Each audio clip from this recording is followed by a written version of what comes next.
نحمده ونصلي ونسلم على رسوله الكريم أما بعد. Kata surat Isra.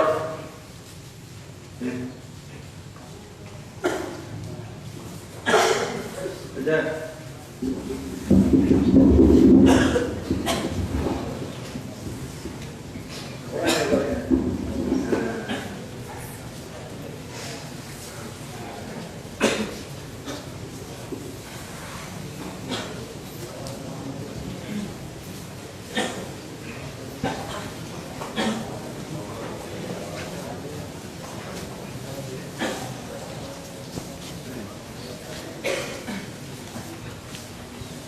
Ahmad buat najum. Buat najum. Tuh. Imam mana imam? Imam. Oh, ada najum. Oh, ada najum. Isra.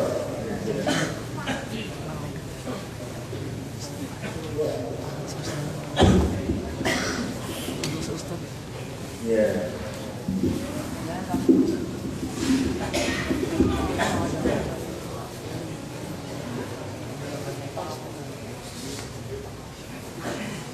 Ini surat-surat yang ada kaitan dengan Isra Mi'raj yang dibaca dulu.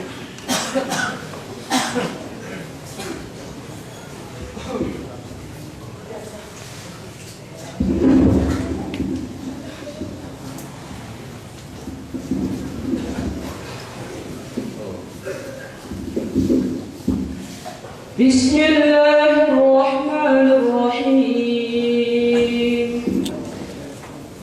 والنجم إذا هوى ما ضل صاحبكم وما غوى وما ينطق عن الهوى إن هو إلا وحي يوحى علمه شديد القوى ذو مرة فاستوى وهو بالأفق الأعلى ثم دنا فتدلى فكان قاب قوسين أو أدنى فأوحى إلى عبده ما أوحى ما كذب الفؤاد ما رأى فتمارونه على ما يرى ولقد رآه نزلة أخرى عند السدرة المنتهى عند سدرة المنتهى عندها جنة المأوى. Isra. Anda.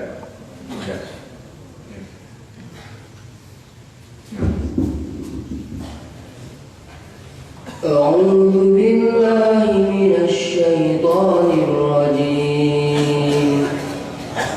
بسم الله الرحمن الرحيم. سبحان الذي أسرى بعبده ليلا من المسجد الحرام إلى المسجد الأقصى الذي باركنا حوله لنريه من آياتنا إنه هو السميع البصير. وآتينا موسى الكتاب وجعلناه هدى لبني إسرائيل ألا تتخذوا من دوني وكيلا ذرية من حملنا مع نوح إنه كان عبدا شكورا.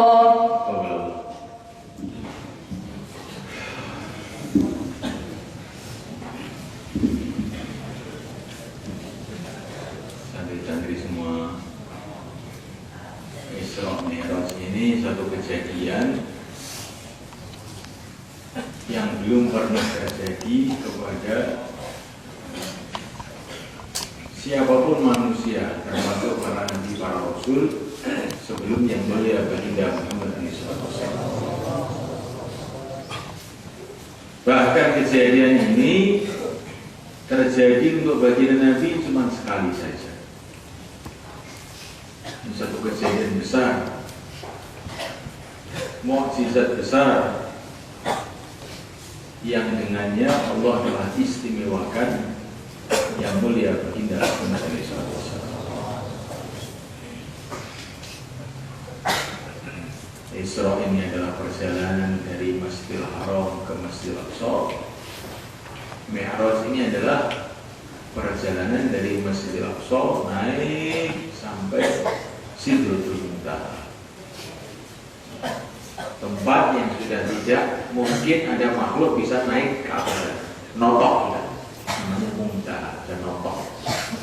Nah, khusus ya, tidak lebih notok.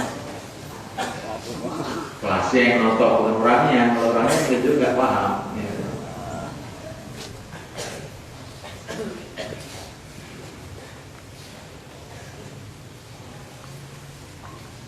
Tetapi sebelum kejadian besar ini saya ceritakan kepada kamu, kamu perlu memahami dan merenungi kronologi tahapan-tahapan terjadinya kejadian itu.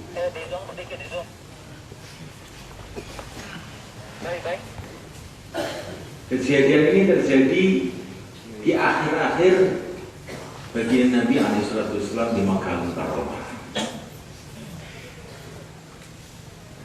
Setelah baginda Nabi SAW diperintahkan oleh Allah untuk memperjuangkan agama ini, menyampaikan la ilaha illallah kepada seluruh manusia, beliau telah menghadapi tantangan besar dari segala arah.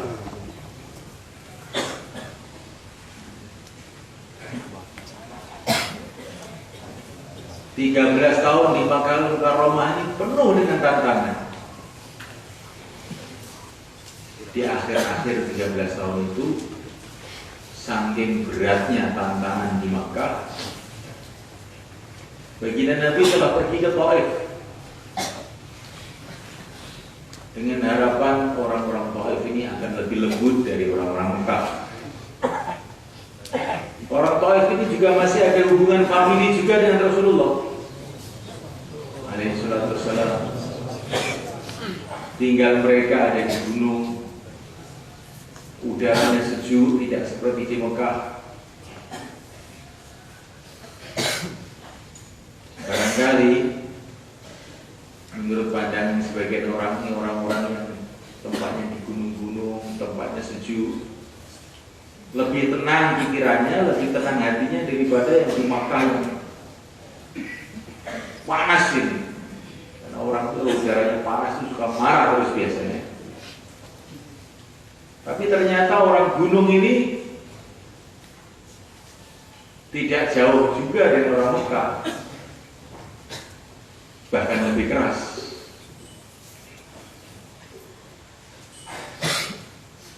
Nabi dakwah di sana. Pertama kali beliau datang ke tokoh-tokoh Taif, seluruhnya menolak. Bahkan mereka menggerakkan wanita-wanita, anak-anak kecil untuk melempari batu Rasulullah SAW.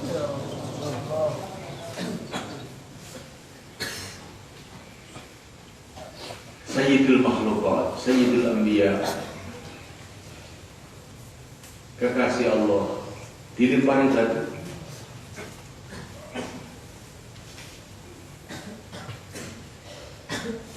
Sedangkan Jibril alaihissalam itu selalu mendampingi beliau di mana saja beliau pergi.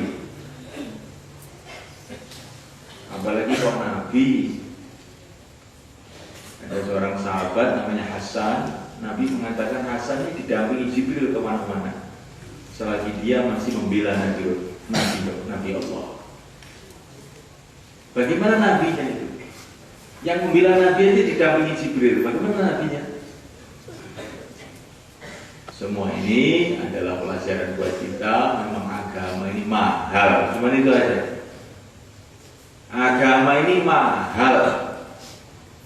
Sehingga Sayyidul Makhlukat pun, Sayyidul Anbiya pun perlu berkorban demikian besar demi untuk agama ini. Karena agama itu apa tuh? Agama itu mencari ridho Allah. Bagaimana tidak mahal?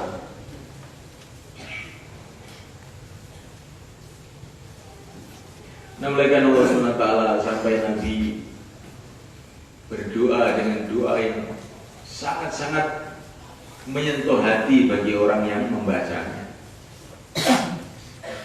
Ilaika ashku dha'fa quwwati wa qillata hilati wa hawani 'alan nas. Ya Allah, hanya kepada Engkau aku mengeluhkan keadaanku.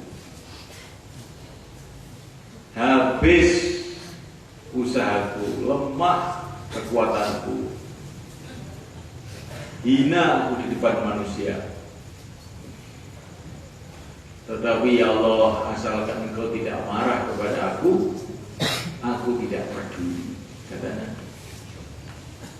Asalkan Engkau tidak marah kepada aku tidak peduli. Ya Allah, aku ini mau diserahkan kemana? Akan Engkau serahkan kemana aku ini? Akan Engkau serahkan kepada orang Mekah yang akan menguasai aku? Ataukah aku akan diserahkan pada orang Taif yang bersikap kasar kepada aku? Asalkan Engkau tidak marah, aku tidak peduli. Ini di antara doa-doa Rasulullah pada waktu itu. Sampai malaikat-malaikat pun telah dikirim oleh Allah. Mereka mengatakan kepada baginda Nabi, ya Rasulullah, kalau engkau mau orang Taif dihancurkan, kami akan hancurkan orang Taif ini. Tapi beliau mengatakan tidak. Kalau mereka tidak mau menerima Islam, saya berharap anak cucunya ada yang menerima Islam. Orang Taif tidak ada yang menerima, kecuali satu orang saja, seorang budak yang ketika Nabi keluar dari Taif itu berjumpa dengan Nabi di kebun kurma yang namanya Adas, masuk Islam. Satu orang saja, seorang budak saja. Maka kalau kita ini dakwah, tokoh-tokoh tidak mau terima, orang-orang kaya nggak mau terima, yang terima orang bodoh, penggembala kambing. Kita jangan kecewa. Dulu Rasulullah begitu juga, tokoh-tokoh tidak mau masuk Islam, wanita-wanita mencibir, satu budak telah masuk Islam. Tapi akhirnya seluruh orang Taif tanpa kecuali masuk Islam semua. Setelah lama, bukan langsung, setelah lama. Itulah bila usaha itu ikhlas. Itulah bila usaha itu diterima oleh Allah. Walaupun kelihatannya tidak diterima oleh manusia, kalau sudah diterima oleh Allah, satu saat itu akan tumbuh. Tapi usaha, walaupun kelihatannya diterima oleh orang-orang, diterima oleh raja-raja, diterima oleh masyarakat, kalau tidak diterima oleh Allah, amazabadu fayadhabu jufa'a. Nanti itu seperti buih, kalau itu hilang, nggak ada gunanya apa-apa. Maka kita dalam usaha agama itu yang kita pikirkan, bagaimana usaha kita diterima oleh Allah, jangan bagaimana usaha kita diterima oleh orang. Rasulullah ditolak di Taif, tapi diterima oleh Allah. Akhirnya semua orang Taif masuk Islam. Bahkan dari Taif itulah keluar dai-dai, pejuang-pejuang, termasuk Muhammad bin Qasim yang mengislamkan Pakistan dan sekitarnya, yang akhirnya merembet-rembet, nular-nular sampai ke Jawa. Kemudian Rasulullah dengan penuh duka, sedih, dalam beberapa riwayat Rasulullah mengatakan, saya tidak pernah merasakan kepedihan hati melebihi ketika di Taif. Saking sedihnya Rasulullah itu, sampai Rasulullah itu berjalan berkilo-kilometer itu tidak terasa, saking sedihnya itu.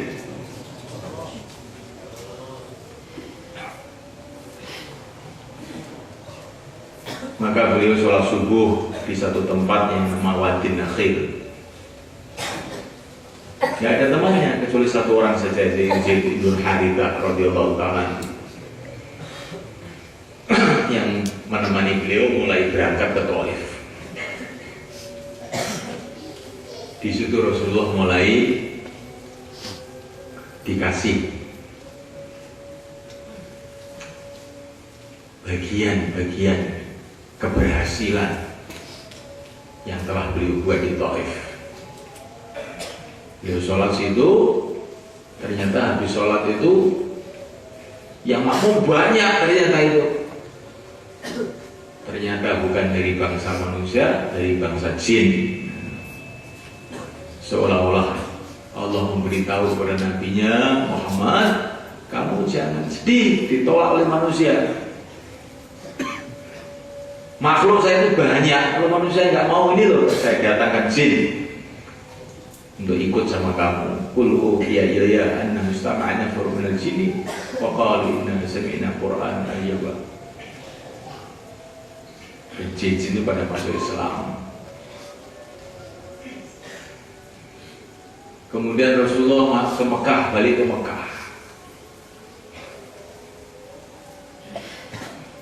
Maka ternyata ini kerja di Thaif itu ajib itu, kelihatannya itu kerja di Thaif, tapi di Mekah terjadi perubahan-perubahan. Yaitu orang-orang Madinah musim haji pada datang ke Mekah dan mereka masuk Islam. Dan mereka baiat kepada Nabi, namanya Baiatul Aqabah. Terus Islam berkembang, bertambah di Madinah. Ini Nabi di bumi mulai dikasih hadiah-hadiah. Jin masuk Islam, orang-orang Madinah pada masuk Islam, tapi masih sedikit-sedikit. Tapi sepulang dari Thaif ini Nabi dikasih hadiah besar, hadiah rohani. Itulah Isra Mi'raj. Jadi Isra Mi'raj itu terjadi setelah kejadian Thaif. Yang dikatakan oleh Nabi, saya tidak pernah menderita melebihi di Thaif. Maka inilah yang dikatakan oleh para ulama al-musyahadah ba'dal mujahadah. Orang itu bisa menghadap kepada Allah setelah dia berkorban. Al-musyahadah menghadap kepada Allah, ba'dal mujahadah setelah mujahadah. Nabi mujahid di Thaif habis-habisan. Belum pernah terjadi seperti Thaif itu. Maka setelah itulah Nabi diangkat ke langit, menghadap langsung kepada Allah. Tapi ini harus paham ini, Rasulullah naik ke langit itu bukan karena Tuhan itu di langit, bukan begitu. Allah SWT carikan tempat yang sesuai untuk kejadian itu. Kalau Allah mau menghadapkan hambanya kepadanya di bumi pun Allah berkuasa. Di langit karena apa? Nah, untuk supaya Rasulullah itu mendapatkan suasana yang sangat istimewa untuk pertemuan yang sangat istimewa pula ini.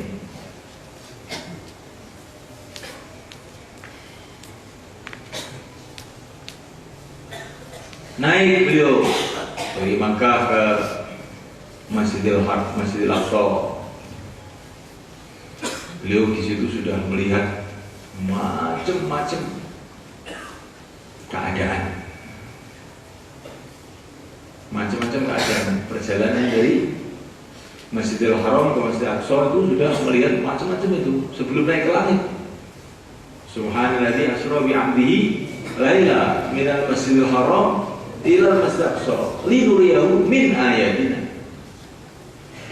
Jadi dalam perjalanan Isra itu Nabi melihat macam-macam hal.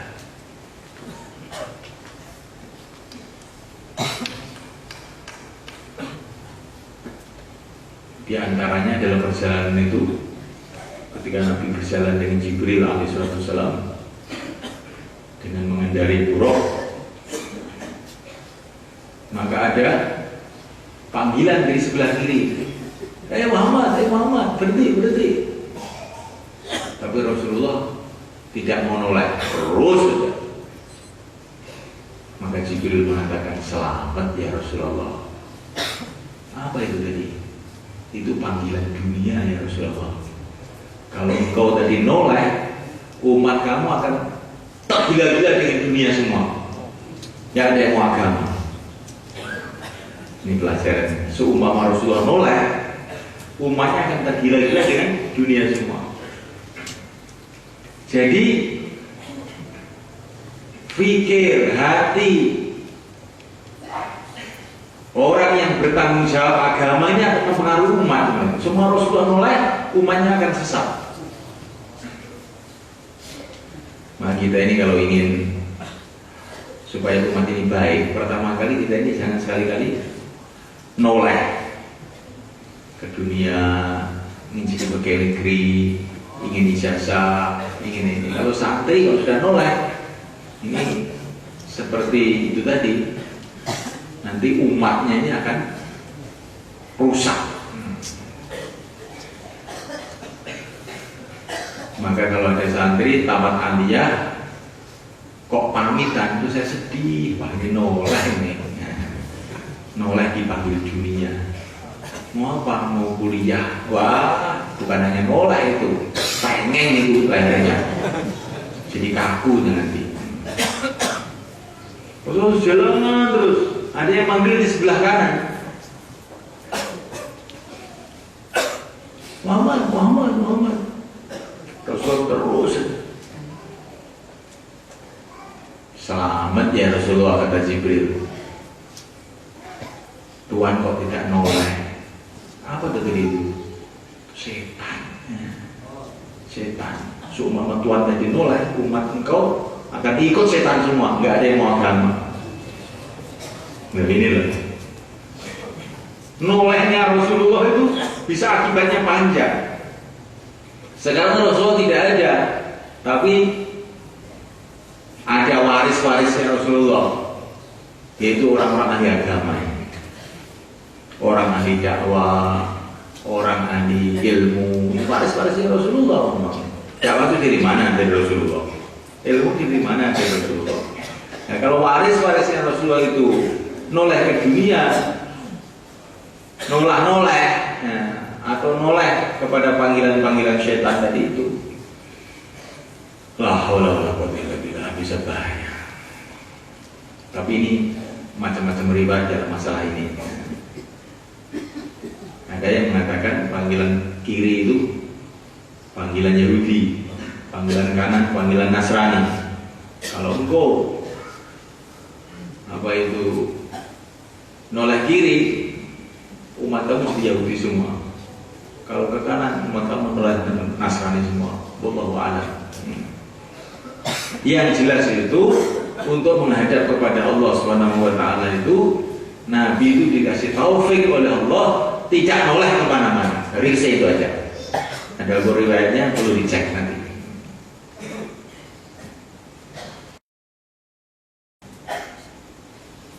Untuk bisa menghadap kepada Allah, jangan noleh kemana, lurus menghadap kepada Allah.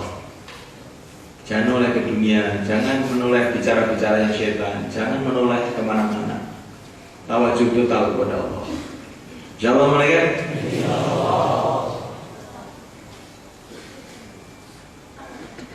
Dalam perjalanan itu, kalau dalam riwayat Ibnu Majah itu, Nabi itu berlalu kepada kuburannya Masyaallah dan anaknya.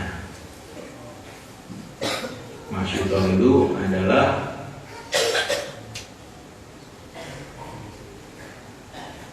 wanita yang tugasnya itu menata rambutnya anaknya Fir'aun, dan dia itu orang iman. Tapi akhirnya ketahuan kalau dia itu orang iman, akhirnya dibunuh sama Fir'aun dengan anaknya, dikubur dalam satu tempat. Maka waktu Isra itu Nabi itu membau bau yang wangi sekali, wangi, betul-betul wangi. tanya kepada Jibril, bawa apa tuh ini? Ini bau kuburannya Masyitah dan keluarganya.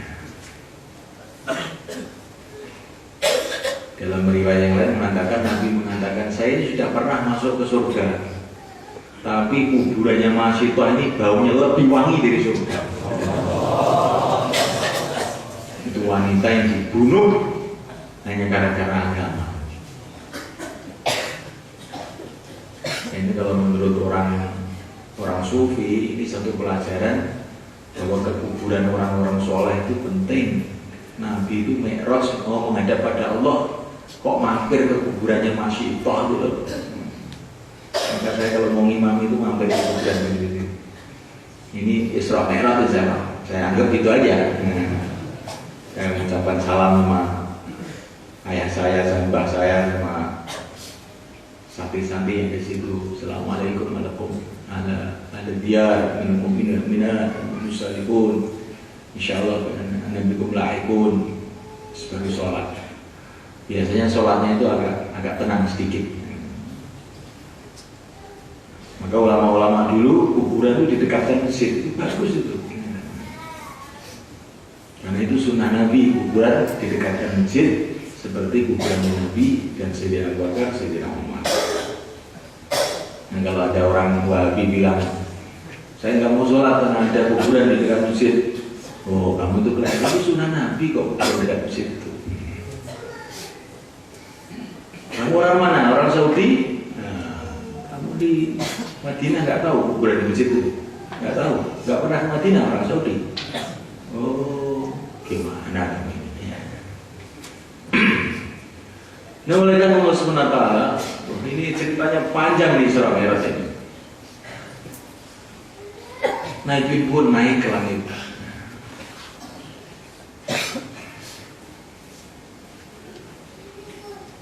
Di sana ada acara.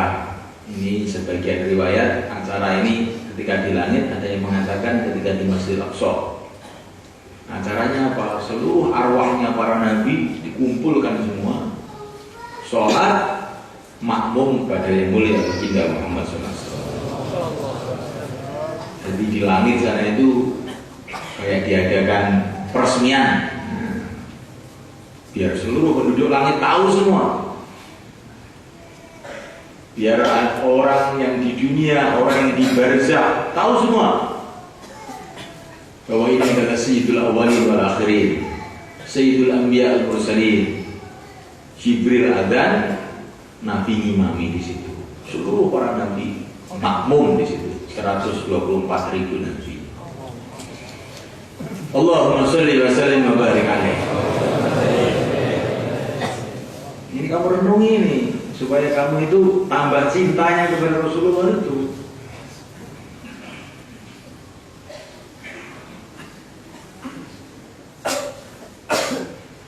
Terus naik lagi sampai ke langit ketujuh.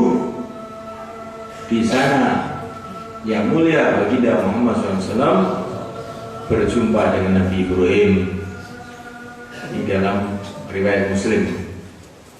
Langit ketujuh, Nabi Ibrahim di langit ketujuh, Nabi Musa di langit ke-6. Terus langsung menghadap kepada Jabbarus Samawati wal Ardh, pencipta langit, pencipta bumi, penguasa dunia, penguasa akhirat, Allah Subhanahu wa Ta'ala Jalla Jalaluhu wa Amma Waluhu, menghadap langsung ke hadirat Allah. Bila kaifin wala mithalin, tidak bisa dibayangkan apa yang terjadi pada waktu itu.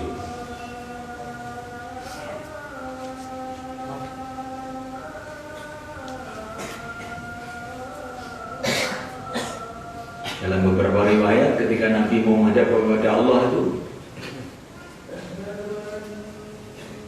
Jibril tidak ikut. Jibril sampai langit ketujuh berhenti. Maka ditegur sama Rasulullah SAW, Jibril, gak ikut naik. Oh, gak kuat saya. Kalau saya naik satu sedikit saja terbakar saya, ini bukan pakat saya di sini. Hanya engkau saja yang boleh naik.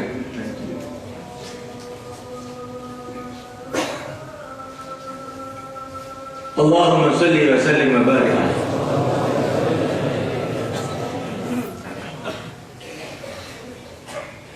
Ketika Rasulullah naik sendirian, sehingga Rasulullah agak resah. Tempat yang belum pernah dilihat oleh siapa saja makhluk. Maka Rasulullah itu macam kok sepi, nggak ada makhluk sama sekali di sini nih. Ya. Tiba-tiba itu loh, Rasulullah itu mendengar suara seperti suaranya Abu Bakar.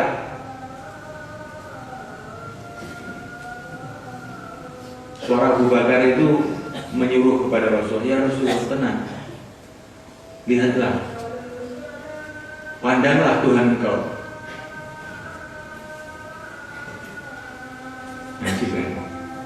Di tempat itu lo mendengar suara Abu Bakar. Abu Bakar ini orang luar biasa. Ini kata para pelajaran, jadi orang itu memang bagaimanapun tinggi derajatnya memang perlu teman, kadang-kadang perlu teman. Dia nggak resah gitu. Kayak Nabi Musa minta teman. Waj'alni waziran min ahli Harun akhi. Terus Abu Bakar nggak bisa naik ke sana, suaranya aja naik. Maka ketika Rasulullah menghadap kepada Allah, mendapatkan perintah sholat 5 waktu.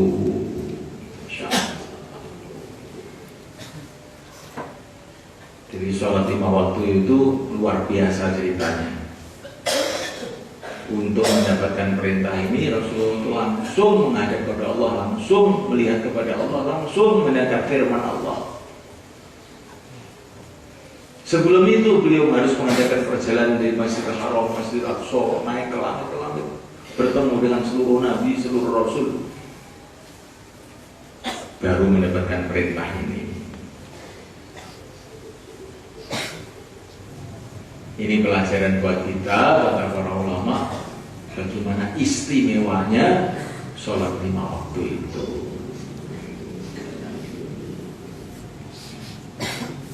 Jadi jangan dianggap sholat 5 waktu itu barang biasa, ini barang luar biasa.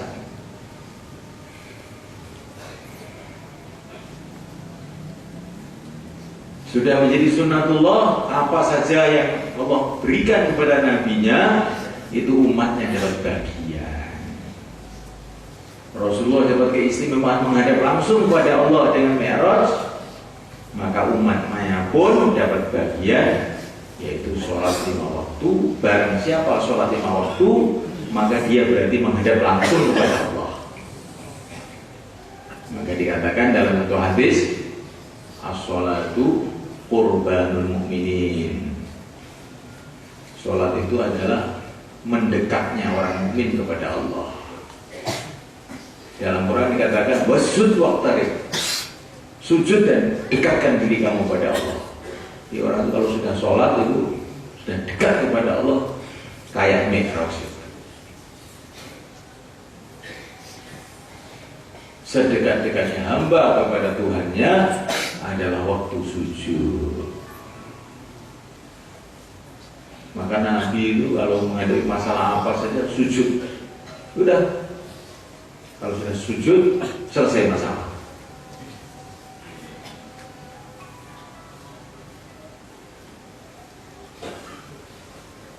Saya teringat ayah saya dulu. Kalau beliau sudah resah menghadapi suatu masalah itu, beliau selalu sujud. Dalam sujud baca hizib Nasr 41 kali. Langsung beledos. Gak ada yang kuat untuk menghadapi itu.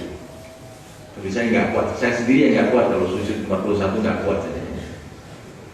Beliau begitu tuh kalau sudah orang kok merkola gomo terus, wah tak sujudi.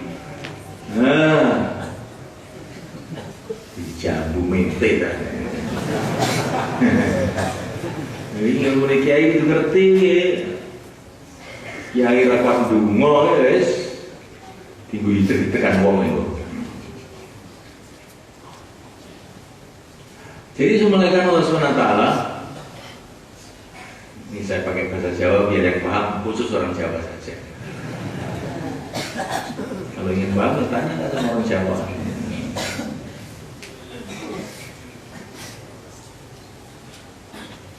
Disemulaikan Allah Ta'ala Isra Mi'raj ceritanya dimulai dari dakwah sampai puncaknya ke tauhid. Sholat itu dimulai dari dakwah, yaitu adzan. Allahu Akbar, Allahu Akbar. Isra Mi'raj dimulai dari dakwah. Maka ini hasilnya Isra Mi'raj yaitu adzan dimulai dakwah juga. Insyaallah mulai kan? Sebelum Nabi ke langit, dadanya dibedah.